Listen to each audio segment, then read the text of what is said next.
Quelqu'un fait une affirmation ou une promesse, et nous nous demandons s'il peut concrétiser cette affirmation. A-t-il la force et la puissance nécessaires pour le faire? Ses connaissances suffisent-elles? A-t-il déjà fait quelque chose de similaire? Y a-t-il un exemple de ce qu'il avance? En d'autres termes, possède-t-il les qualifications nécessaires pour accomplir cette tâche?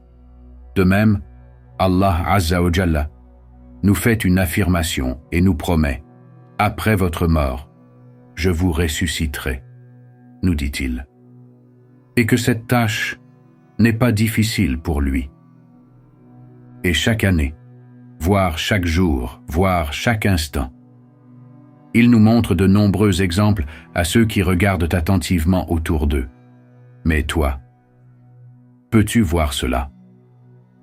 Alors, puisque nous posons ces questions ici, utilisons l'exemple de l'écrivain, du roi et du commandant.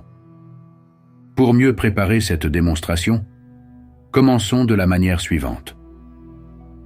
Lorsque notre terre se débarrasse de la fatigue de l'hiver et accueille les jours ensoleillés du printemps, elle fait renaître en 5 à 6 jours des centaines de milliers d'espèces, grandes et petites, parmi les animaux et les plantes.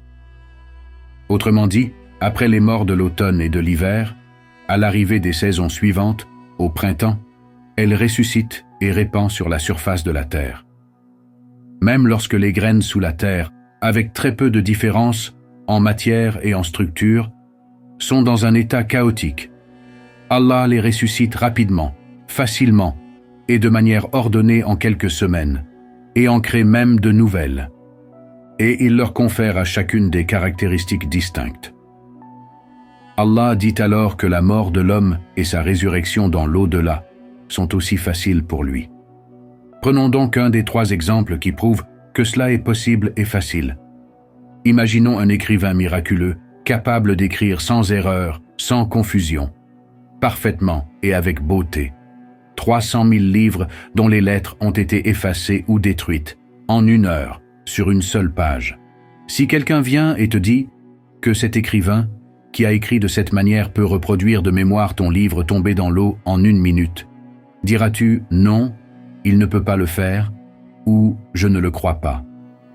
Bien sûr que non. Car s'il peut écrire 300 000 livres sur une page de mémoire, alors le livre de ta maison, qui est déjà son œuvre, il pourra certainement l'écrire. De la même manière, Allah, qui tourne la page blanche de l'hiver et ouvre la feuille verte du printemps et de l'été, et qui, avec le stylo de sa puissance et de son destin, écrit sans confusion ni erreur, des milliards, voire des trillions de créatures, de plus de 300 000 espèces sur la page de la terre, et qui inscrit le programme de l'esprit du plus grand arbre dans une graine minuscule. En la préservant, peut-il ne pas préserver les âmes de ceux qui sont décédés? Le deuxième exemple, c'est celui du roi. Imaginons un roi miraculeux, qui, pour montrer son pouvoir et sa puissance et en tirer des leçons, peut déplacer des montagnes, changer la place des villes, et transformer la mer en terre et la terre en mer, par un simple signe. Ensuite, imagine que tu vois et entends que ce roi a invité des invités à un grand festin, mais qu'une grosse pierre a roulé sur leur chemin, bloquant leur passage. Si quelqu'un te dit que ce roi, par un simple signe, déplacera cette pierre, peu importe sa taille, et ne laissera pas ses invités bloqués sur ce chemin, douterais-tu de cette capacité? Imagine quelqu'un te disant qu'un roi puissant peut déplacer une grande pierre d'un simple signe pour permettre à ses invités de passer. Et toi tu réponds « Impossible, il ne le fera pas ». Ce serait absurde, n'est-ce pas? De même pour Allah Azza wa Jalla, qui fait tourner notre monde à une vitesse de 1670 km par heure, dire qu'il ne peut pas retirer ce monde pour permettre à ses invités d'accéder à l'au-delà serait tout aussi absurde. Passons maintenant au 3e exemple, celui du commandant. Pense à un commandant qui, en une journée, forme un grand bataillon, le rassemble et le met en ordre. Les soldats exécutent leurs tâches dans un ordre parfait, et lorsqu'ils reçoivent l'ordre de se reposer, ils se dispersent. Si quelqu'un te disait que ce commandant peut rassembler son armée dispersée d'un seul ordre, et toi tu réponds « Non, il ne peut pas le faire », ce serait insensé, n'est-ce pas? Si tu comprends cet exemple, observe l'univers. Allah Azza wa Jalla gère et organise toutes les créatures en armée. Puis, lorsqu'elles meurent, il divise leur corps en atomes et les disperse.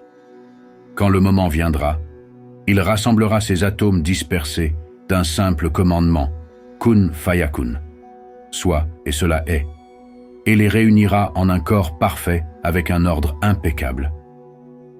Peut-on dire qu'Allah ne peut pas rassembler tous les humains dans un champ au jour du jugement? Chaque être vivant est constitué d'innombrables atomes qui fonctionnent parfaitement en nous. Lorsque nous mourons, ces atomes se dispersent dans différentes directions et prennent place dans d'autres créatures, comme s'ils connaissaient parfaitement le système de leur nouvel environnement. Soit on dit que ces atomes possèdent une connaissance universelle, soit on reconnaît qu'ils obéissent à un commandant, à savoir Allah Azza wa Jalla. Ces atomes, obéissant à Allah, ne peuvent pas, par leur propre volonté, organiser cette tâche complexe. Allah, qui ressuscite la terre après sa mort chaque printemps, peut-il ne pas ressusciter les morts? Le Coran nous dit « Regardez les signes de la miséricorde d'Allah, comment il redonne vie à la terre après sa mort. Il ressuscitera également les morts. Il est capable de tout. » Ainsi, rien n'empêche de croire en la résurrection.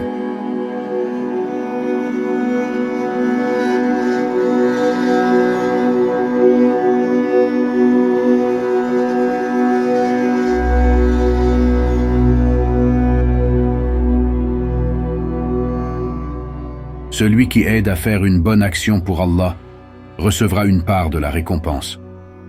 Celui qui aide à faire une mauvaise action recevra une part du péché. Allah voit tout et récompense chacun selon ses actes. Je vous encourage donc à vous abonner pour nous aider à nous développer et à atteindre un public plus large, y compris peut-être des personnes non musulmanes, qui pourraient être inspirées à embrasser l'islam grâce à nos contenus. Rappelez-vous, celui qui facilite une bonne action est comme celui qui l'accomplit. Si j'ai commis des erreurs dans mes propos, je vous prie de m'en excuser. Ces erreurs sont de ma part et ne reflètent ni l'islam ni les paroles d'Allah. J'espère vous retrouver très bientôt pour une nouvelle vidéo. D'ici là, que Allah vous garde en sécurité. Assalamu alaikum wa rahmatullahi wa barakatuh.